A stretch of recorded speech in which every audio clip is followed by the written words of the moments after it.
Hi everyone, my name is Sandhya Shevre and I'm an artist by education and profession. A very warm welcome to my channel. Art is best learned by doing, so feel free to grab some papers, A4 size rough papers you can grab always to practice, and a notebook, a pretty looking notebook which you can see here, which is designed by me. I carry it with me and I jot or I write something and I scribble and I do some doodling on it as the idea comes. I always transfer my ideas, my sketches into this diary. And then there is a sketchbook. If you're sitting at home, you can always take your sketchbook and work on that. So today we are going to learn something about line artwork. So here is the pen, which you can see. It's a fine liner pen, easily available in the market, and most of my line artwork I do with this. And then there is this ink pen, fountain pen. I like working with fountain pens as well. And then again, the humble pencil is always there, and a sharpener to sharpen your pencil.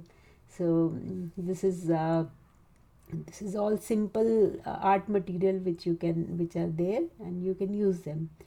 This is the artwork which I have done a few months back. It is done with a fine liner pen, and with this pen I have done this artwork, black and white, using different hatching techniques which I am going to tell you about in this episode. This is another artwork which again I have done with the fine liner, different numbers actually I have used, thin and thick, and the hatching work has been done here. The paper which I have used is smooth paper, so then the lines will come more smooth if the paper is smooth and of thick quality, thick and but smooth, and but shining is there. And this one I have used normal watercolor paper, but not of 300 GSM. This is just 140 GSM, and it is not with rough surface, it's very smooth surface. So you can do your pen work, and plus I have given some watercolor wash on top of it on the pen drawing. So it is looking quite colorful, and it looks nice to, if you want something colorful. And with your line art you can always give your uh, wash with your watercolors. So this is all about material, and now we are going to learn about line art. So let us start. So as you can see, I am making here a rough drawing first, just to because uh, you must know that where you want to hatch. So just take some reference from your own sketchings, or if you want to sit outside outdoors, you can take any reference from the nature or from some pictures, and you can start making the rough, not rough exactly, but the line artwork first initially. Then once you know your line work, then you can give hatching, use hatching technique on top of it. So let me introduce you about what is hatching or means, and a bit history of hatching. So in Western art, hatching originated in the Middle Ages, like in 15th century or so, and developed further into cross hatching, especially in the old master prints of the 15th century. Okay, so if you are interested in history, you can go and know more about hatching and this technique which our old masters used to work with, and they have used it a lot. So artists use the technique varying the length, angle, closeness, and other qualities of the lines, most commonly in drawing, linear artwork, and engraving. Uh, so hatching is is a technique which where we are just using lines.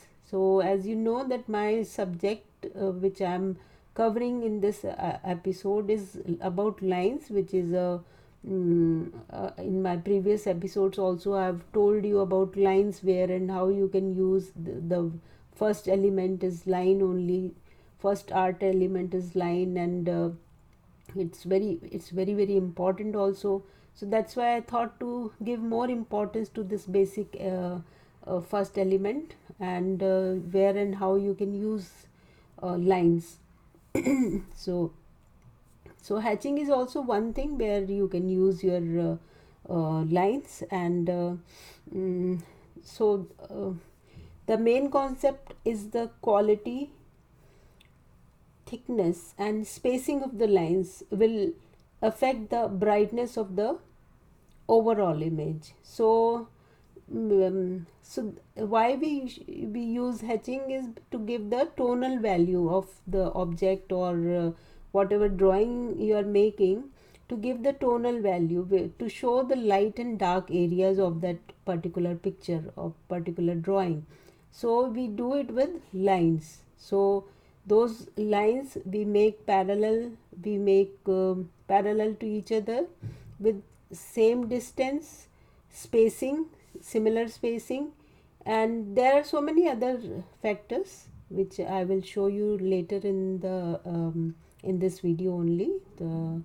And then you use lines to show the dark and the light area. So where the lines are more closer to each other, the gap is less, and more densely drawn lines, so that will show the darker area. Okay, and as the to show the lighter area, we will the density of the lines will be less, there will be more spacing, and the or maybe if you want to show the highlight, then we will not show the lines there at all. So this is how you use this technique of hatching. And then there is cross hatching, is technique using line to shade and create value. So if you want to show the area more dark, then we do the cross hatching on top of hatching.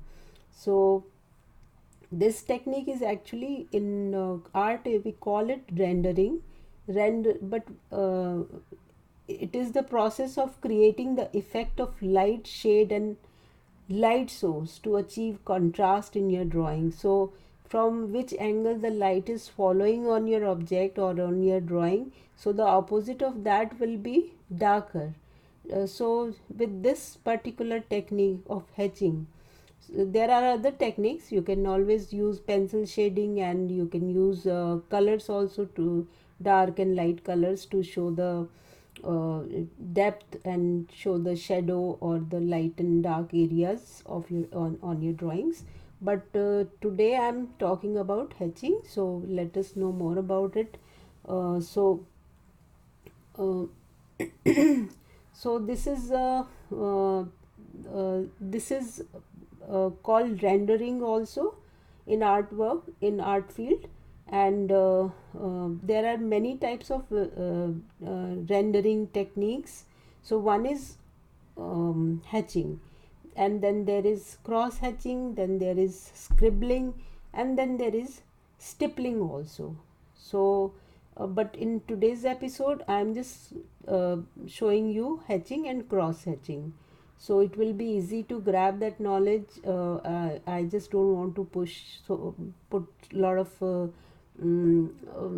of knowledge in just one episode. So just let us go slowly, and gradually you will learn, and as you will practice you will be able to make a more complicated and beautiful artwork. So this is the whole idea about making this episode on hatching, and how to use it in your artwork. So as you can see here, I'm making a tree, and I've done the outline, and now I'm giving the that I'm using those hatching lines to show the darker area of the tree. Yeah, this is we will learn more about it in in the later part of the video.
create tonal or shading effects by drawing closely spaced parallel lines.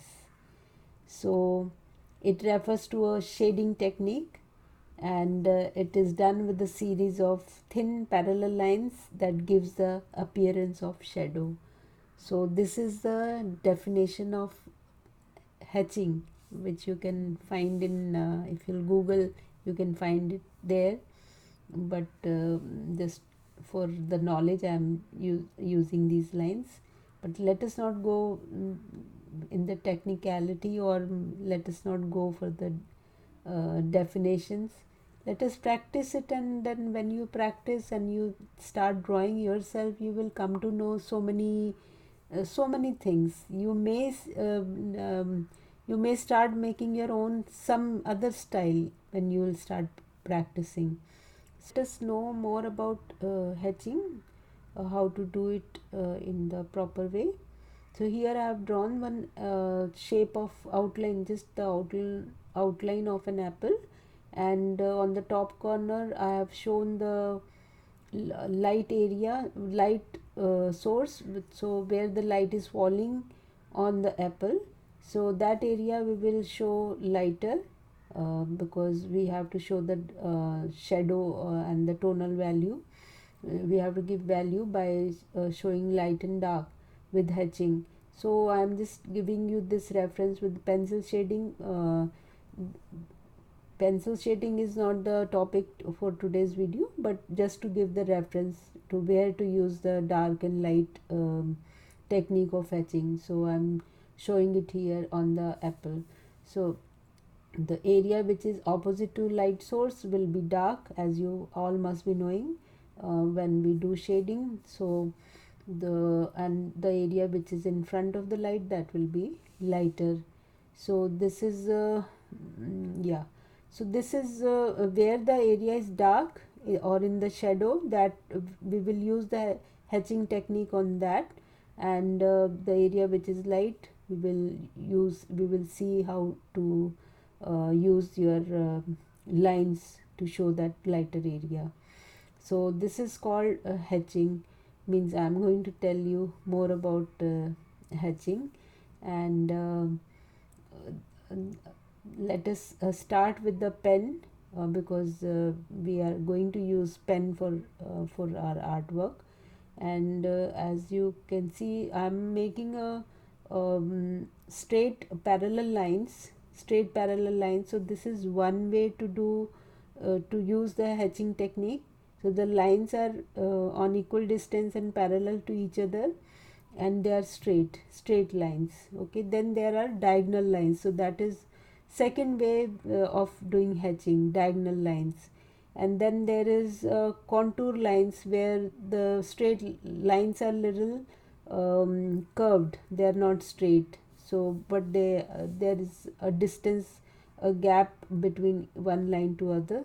So then there is another technique which we will talk in my coming episode. Stippling is there, and then scribbling is also there. So but in today's episode we will talk only about hatching and cross hatching.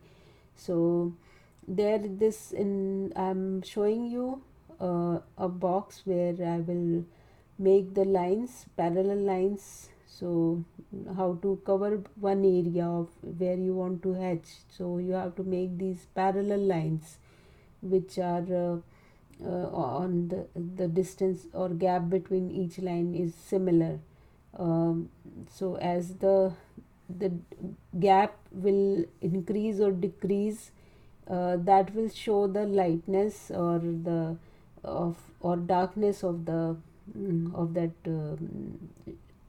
a particular area.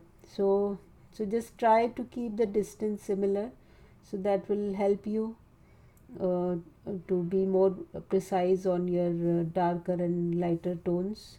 In the second box I am using diagonal lines. This is again hatching only, but the lines are not horizontal, they are diagonal lines. And again the distance between lines are similar, the gap between the lines are same. And once you start practicing, you will be able to be more precise, and this is just a matter of practice and nothing else. And if you practice every day, you will become master in this art. And So this is a second technique of hatching. So but these are all called hatching. Okay, not cross hatching. Now I'll show you how to do the cross hatching. So now I'm making on the horizontal line, I'm making vertical lines on top of horizontal lines. So so that is making a crisscross. So that is called cross hatching. So areas which are darker, we will show them with cross hatching. You may, by now I think you will be able to understand that what I exactly want to show. So the area which is cross hatched is darker than the area which is just hatched. So in, like you can see the on the apple, the darker area, as you can see, the cross hatched area is looking darker than the area which is just have one line. So this is the technique of doing hatching on your artwork, and similar way we will do on the diagonal lines also. So diagonal lines in one angle on one direction, and then we will do the opposite diagonal lines, so to show the cross hatching. So this is again another technique of hatching which you can use in your artwork. If you'll Google or if you'll see on Pinterest, you will find a lot of work in this technique, and it's a beautiful technique to showcase your artwork. You can use liner pens, you can use there are other pens also available. So you pen and ink is also one thing, where the in the, like now we use, mostly we just grab the easily available marker pens or fine liner pens, but when these pens were not available, people or artists used to use black ink pot and pen with a nib, and used to dip all every time to make the mark on the paper, to make the lines, to dip and make lines, dip and make lines. So this was the so those were the days in the history when so many artists, they have done some wonderful artwork with this technique. But now it's okay, we have things as easily available, and so we can use fine liner pens also for our own artwork. So so now you know that what is hatching and what is cross hatching, and I will show you with the ink pen also, which I use. I like that red ink a lot, and so many times I make my artwork with this pen also. So this here I am showing you two cherries, and I love cherries actually. And that color of cherries is so beautiful. I love that color of cherries. um, so I have drawn the outline, just the outline, and where to show the highlight I am doing it with the pencil, just slight marks, so for my own reference. So you can do, so those lines can be erased later on. So now I'm using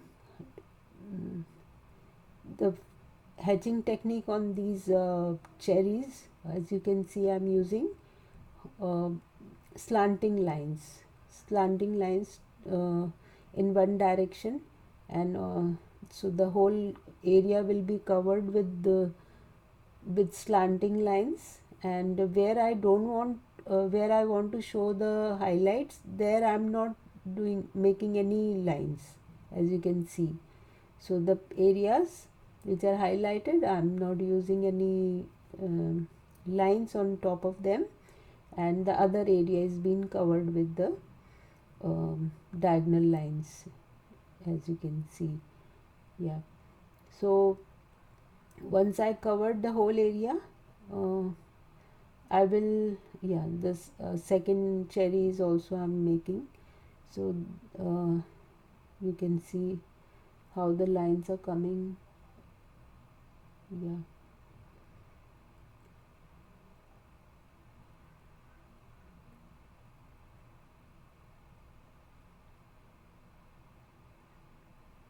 yeah, once you're done with the same direction uh, with the hatching technique, yeah, and then we will do cross hatching. So this is the first tonal value, the first tonal value with a single line. Okay, then where the area where I want to show the darker part, or the area which is in the shadow, in that area I'm using cross hatching. You can see that, yeah, you can see that some areas are dark and some areas are light, and so the area which are cross hatched, they are dark, and the areas which are only hatched, they are light. So this is the way you can use this technique into your artwork. You can create wonderful paintings using only this technique. There are more techniques which we can learn later on in my next video. And yeah, so if you want to learn, you practice on your lines, and as much as you practice, you will find the difference. So if you practice every day, you will see the difference in just in 1 week, maybe not in 1 week, maybe in few days only. You can see that your lines have improved a lot, and your that sense of to understand the light and dark part of any object. So whenever you are whichever picture you are using for your reference, just see that there is a lot of tonal value in it. Means there should be light and dark areas, very nicely defined, precise. So then you will understand, and you will be able to use this technique more nicely. If the picture has no tonal value, no dark or light areas, then it will be difficult for you. But so for practice, just use the reference pictures, or if you are using you're keeping some still life in front of you, so then just take care that there is, from one angle, light is falling on that object and the other part is in the shadow. So it will help you to understand this technique more nicely. And you can practice with the pencil shading also. With pencil also you can, because using a pen or a fine liner pen is very, sometimes people feel scared of using, because you can't erase your mistakes. So sometimes people feel scared of using these, but that is fine, as long as you practice every day or practice as your convenience. You will become more good in this art. So uh, as you can see in this, the other drawing um, of a pear, where I have shown more light falling on the pear, and that on that area I have not used any line, only area which is dark or less dark, I have used pen. So this is all about hatching, and I hope you enjoyed learning with me, and you will practice, and you can ask any question if you want to in the comment box. And I hope you will like and subscribe my channel. Thank you very much.